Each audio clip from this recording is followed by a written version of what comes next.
remboursement du Munch et du WEG. On fait un point, je vous dis quand et comment les conditions. Avant ça, je remercie tous ceux qui sont abonnés. Si t'es pas encore abonné, abonne-toi, partage, commente. Tu verras, la communauté grandit et elle est top.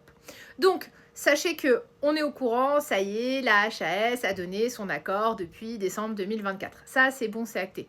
Sauf que depuis, bah ça traîne. Et le problème, il fait que aujourd'hui, on a tous les prix en officine. Les prix varient parce que tant qu'ils se sont pas mis d'accord sur le prix, eh ben ça bouge. Et c'est ça le problème. Donc, beaucoup espèrent un remboursement au deuxième semestre 2026. Et encore, c'est pas sûr. C'est une date estimative. Il n'y a rien d'officiel encore. Il n'y a rien de concret. Ça se trouve, il n'y aura même pas de remboursement en 2026. On n'en sait rien. On verra bien. Bien sûr, n'hésite pas à t'abonner parce que si j'ai plus d'infos, je les partagerai. Mais surtout, là où tu n'es pas prêt, c'est la deuxième point, les conditions pour y avoir accès. Parce qu'il y en a beaucoup. Et elles sont plus dures, on va dire, que les conditions pour avoir une ordonnance pour un Munch ou du WEG. Bah, par exemple, tu peux l'avoir à partir d'un IMC supérieur à 30, voire 27 si c'est une comorbidité associée. Là, non. C'est la plupart du temps un IMC supérieur à 25. Et si, par exemple, différentes stratégies pour perdre du poids n'ont pas marché, que ce soit la rééducation alimentaire ou le sport, etc.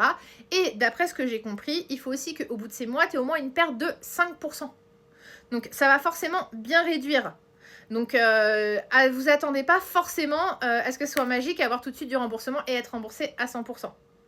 Donc, a priori, ils vont quand même essayer de privilégier ceux qui sont déjà sous traitement, mais ceux qui ont eu le traitement, comme c'est dans mon cas, par exemple, si vous n'avez pas un IMC supérieur à 35, je pense qu'on peut s'accrocher pour avoir un remboursement. Mais le point positif est que s'ils s'accordent sur un prix, ce qui est l'étape quand même qui doit être passée avant d'avoir un remboursement, bah au moins les officines elles devront avoir toutes le même prix. Donc ça sera fini des prix qui s'envolent et qui s'enflamment, des fois jusqu'à plus de 500 € pour certaines pharmacies.